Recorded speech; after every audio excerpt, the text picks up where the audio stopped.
చక్కనమ్మ పైడి బొమ్మ తేనె నవ్వుల జాబిలమ్మ లేని సాకులు చెప్పకమ్మ పట్టువోణి కట్టవమ్మ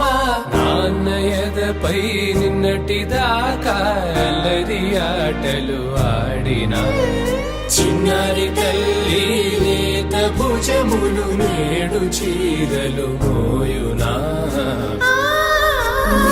చెల్లో తురిమిన మంచి సంపంగులు మెల్లో మిలమిల మెరిసే హారములు